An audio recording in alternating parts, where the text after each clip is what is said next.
Assalamualaikum warahmatullahi wabarakatuh. Bertemu lagi dengan saya Tasya Fitriani dari kelas 2C Prodi Kesehatan Masyarakat Universitas Muhammadiyah Pontianak. Hari ini saya akan menjelaskan tentang penggolongan obat. Obat berperan sangat penting dalam pelayanan kesehatan. Penanganan dan pencegahan berbagai penyakit tidak dapat dilepaskan dari tindakan terapi dengan obat atau farmakoterapi. Berbagai pilihan obat saat ini tersedia, sehingga diperlukan pertimbangan-pertimbangan yang cermat dalam memilih obat untuk suatu penyakit. Tidak kalah penting, obat harus selalu digunakan secara benar agar memberi manfaat klinik yang optimal. Terlalu banyak jenis obat yang tersedia ternyata juga dapat memberikan masalah tersendiri dalam praktek, terutama menyangkut bagaimana memilih dan menggunakan obat secara benar dan aman. Terdapat 3 jenis golongan obat, yaitu obat bebas terbatas, dan obat keras. Yang pertama, obat bebas adalah obat yang dijual bebas di pasaran dan dapat dibeli tanpa resep dokter. Tanda khusus obat bebas adalah berupa lingkaran berwarna hijau dengan garis tepi berwarna hitam. Nah, seperti contoh yang ada di samping ini.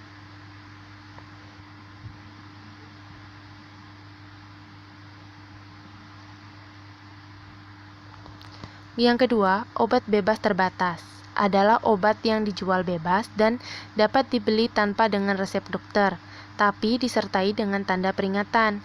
Tanda khusus untuk obat ini adalah lingkaran berwarna biru dengan garis tepi hitam. Nah, seperti contoh di samping. Khusus untuk obat bebas terbatas, selain terdapat tanda khusus lingkaran biru, diberi pula tanda peringatan untuk aturan pakai obat, karena hanya dengan takaran dan kemasan tertentu. Obat ini aman dipergunakan untuk pengobatan sendiri. Tanda peringatan berupa 4 persegi panjang dengan huruf putih pada dasar hitam yang terdiri dari 6 macam, yaitu nomor 1, awas obat keras, bacalah aturan memakainya. Yang kedua, awas obat keras hanya untuk kumur, jangan ditelan. Yang ketiga, awas obat keras hanya untuk bagian luar badan. Yang keempat, awas obat keras hanya untuk dibakar. Yang kelima, awas obat keras tidak boleh ditelan. Yang keenam, awas obat keras, obat ini jangan ditelan. Yang berikutnya, obat keras adalah obat yang hanya dapat diperolehkan dengan resep dokter. Ciri-cirinya adalah bertanda lingkaran bulat merah dengan garis tepi berwarna hitam dengan huruf K di tengah yang menyentuh garis tepi. Obat ini hanya boleh dijual di apotik dan harus dengan resep dokter pada saat membelinya. Seperti contoh samping. Daftar obat wajib apotik atau DOA untuk meningkatkan kemampuan masyarakat dalam menolong dirinya sendiri guna mengatasi masalah kesehatan yang ringan, dirasa perlu ditunjang dengan sarana yang dapat meningkatkan pengobatan secara tepat, aman, rasional.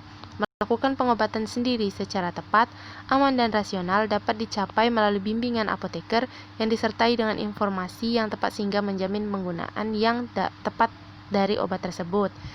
Peran apoteker di apotik dalam pelayanan KIE, komunikasi, informasi, dan edukasi, serta pelayanan obat kepada masyarakat perlu ditingkatkan dalam rangka peningkatan pengobatan sendiri. Obat wajib apotik adalah beberapa obat keras yang dapat diserahkan tanpa resep dokter, namun harus diserahkan oleh apoteker di apotik. Pemilihan dan penggunaan obat DOA harus dengan bimbingan apoteker. Daftar obat wajib apotik yang dikeluarkan berdasarkan keputusan Menteri Kesehatan. Sampai saat ini sudah ada 3 daftar obat yang diperbolehkan diserahkan tanpa resep dokter.